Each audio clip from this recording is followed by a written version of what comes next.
Assalamualaikum warahmatullahi wabarakatuh. Perkenalkan, nama saya Iwayan Ardi Wiranata dari jurusan Agribisnis kelas C. Baik, di sini saya akan menjelaskan materi tentang dinamika dan tantangan integrasi nasional. 1. Dinamika integrasi nasional di Indonesia. Sejak kita bernegara tahun 1945, upaya pembangunan integrasi secara terus-menerus dilakukan. Terdapat banyak perkembangan dan dinamika dari integrasi yang terjadi di Indonesia. Dinamika integrasi sejalan dengan tantangan zaman waktu itu.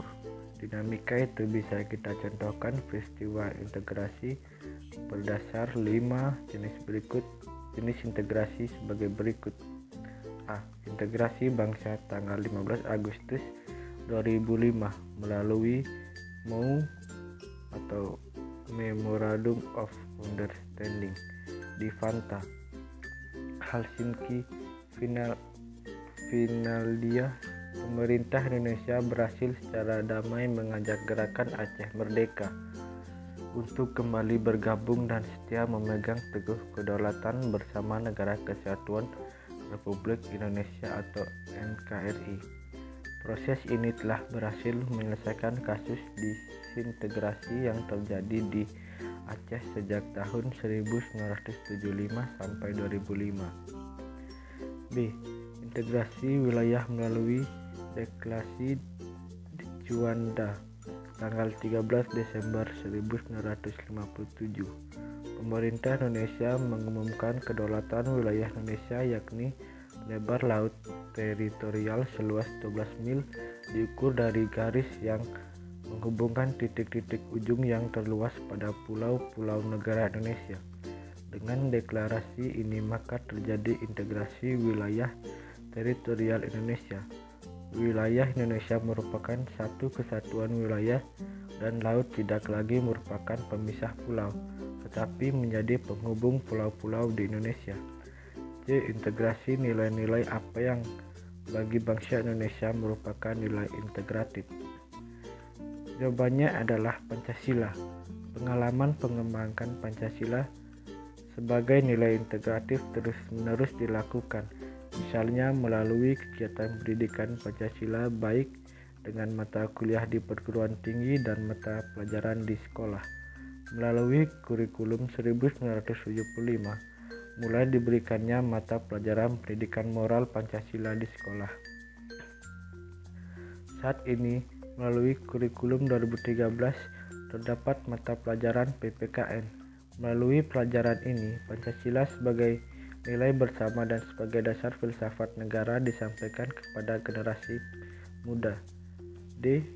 Integrasi elit massa. Dinamika integrasi elit massa ditandai dengan seringnya pemimpin mendekati rakyatnya melalui berbagai kegiatan, misalnya kunjungan ke daerah, temu kader PKK, dan kontak pos presiden. Kegiatan yang bersifat mendekatkan elit dan massa akan menguatkan dimensi vertikal integrasi nasional.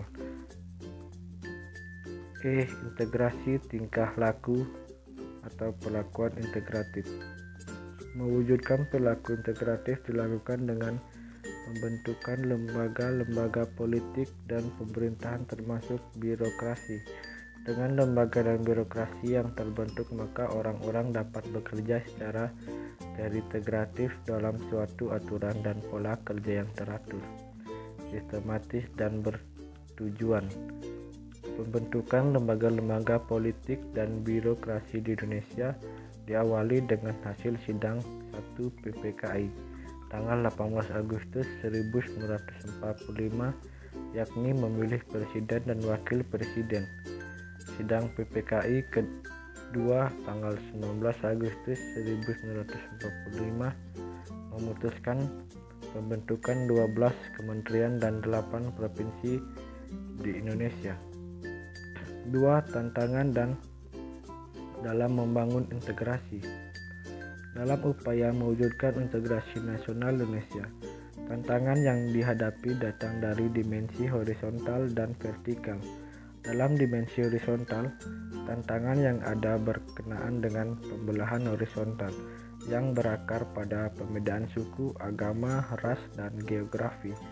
Sedangkan dalam dimensi vertikal, tantangan yang ada adalah berupa celah perbedaan antara elit dan massa, di mana latar belakang pendidikan kekotaan menyebabkan kaum elit berbeda dari massa yang cenderung berpandangan tradisional. Masalah yang berkenaan dengan dimensi vertikal lebih sering muncul ke permukaan setelah berbaur dengan dimensi horizontal, sehingga hal ini memberikan kesan bahwa dalam kasus Indonesia dimensi horizontal lebih menonjol daripada dimensi vertikal. Terkait dengan dimensi horizontal ini, salah satu persoalan yang dialami oleh negara-negara berkembang termasuk Indonesia dalam mewujudkan integrasi nasional adalah masalah primordialisme yang masih kuat. Titik pusat goncangan primordial biasanya berkisar pada beberapa hal, yaitu masalah hubungan darah atau kesukuan, jenis bangsa, bahasa, daerah, agama, dan kebiasaan. Baik, itulah saja materi yang dapat saya sampaikan. Akhiri dengan ucapan wassalamualaikum warahmatullahi wabarakatuh.